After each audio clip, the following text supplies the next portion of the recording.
क्या अमेरिका के नए प्रतिबंध ईरान को परमाणु हथियारों की ओर धकेल रहे हैं? अब खबर तो यही आ रही है कि ईरान अब एनपीटी छोड़कर दुनिया को सबसे बड़ा झटका देने वाला है।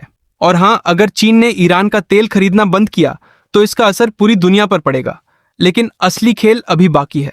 नमस्कार दोस्तों, आप देख रहे हैं स्क्रॉल फ्रेश। आज की सबसे बड़ी खबर ईरान, अमेरिका और चीन के बीच बढ़ते तनाव से जुड़ी है। तो चलिए खबर के बारे में विस्तार से बात करते हैं। ईरानी सांसद कासिम रवान बख्श के अनुसार ईरान की संसद में परमाणु अप्रसार संधि यानी एनपीटी से बाहर निकलने का प्रस्ताव पेश किया गया है। रवान बख्श का कहना है कि अमेरिकी हमलों और लगातार दबाव के बाद ईरान के पास एनपीटी में बने रहने का कोई कारण नहीं बचता। लेकिन यहाँ एक महत्वपूर्ण बात समझना जरूरी है। अभी तक यह नहीं कहा जा सकता कि ईरान एनपीटी से बाहर निकल चुका है। खबरों के अनुसार फिलहाल यह संसद में पेश किया गया प्रस्ताव और राजनीतिक मांग है।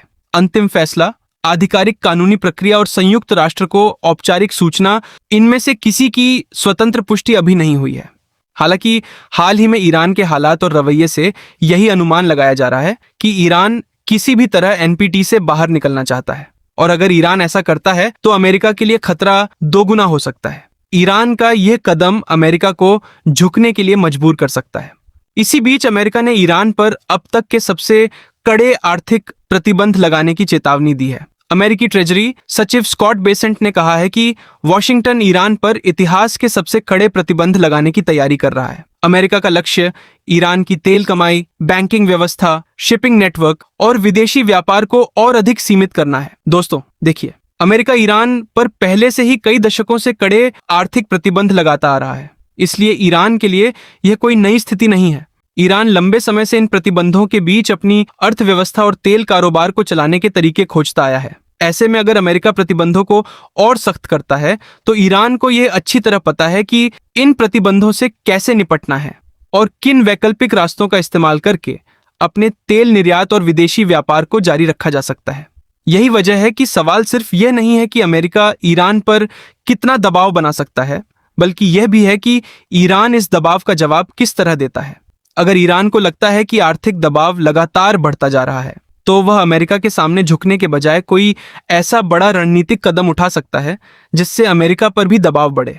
और अगर इसमें एनपीटी से बाहर निकलने जैसा कदम शामिल होता है तो स्थिति बेहद गंभीर हो सकती है।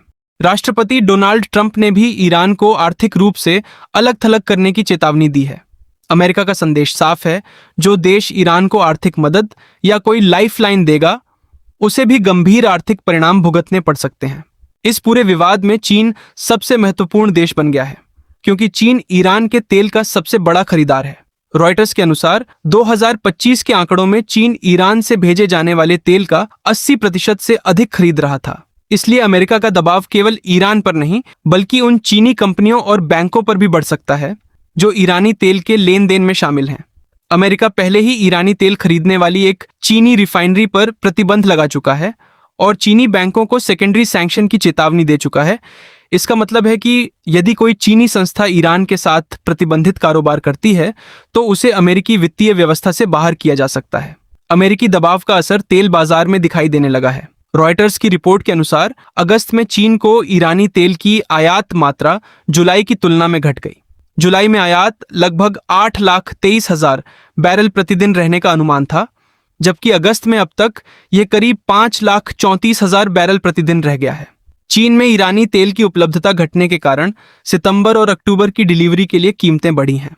यदि अमेरिका और अधिक चीनी रिफाइनरियों, शिपिंग कंपनियों या बैंकों पर प्रतिबंध लगाता है तो इसका असर सिर्फ ईरान पर ही नहीं बल्कि चीन और वैश्विक तेल बाजार पर भी पड़ सकता है।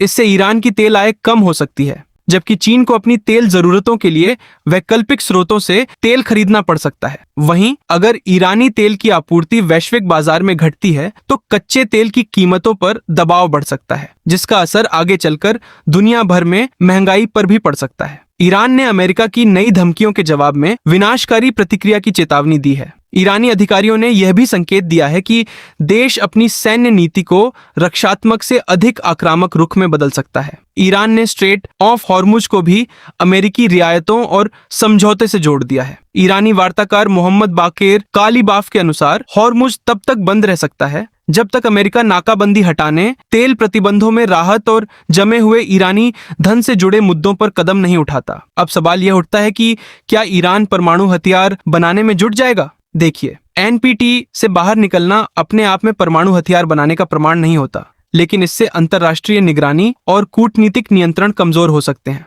यही कारण है कि ईरान का ऐसा कोई कदम अमेरिका, इजराइल, यूरोपीय देशों और संयुक्त राष्ट्र के लिए गंभीर चिंता पैदा करेगा। यदि ईरान वास्तव में संधि छोड़ना चाहता है तो उसे एनपीटी के नियमों के तहत संयुक्त राष्ट्र और अन्य सदस्य देशों को औपचारिक सूचना देनी होगी। उस प्रक्रिया के बाद ही इसे कानूनी रूप से विड्रॉल कहा जाएगा। दोस्तों, अब आने वाला समय ही बताएगा कि ईरान अमेरिकी दबाव के आगे झुकता है या फिर कोई ऐसा बड़ा कदम उठाता है जो पूरे क्षेत्र की स्थिति बदल सकता है। अब इसके ऊपर अपनी राय कमेंट में जरूर बताइए।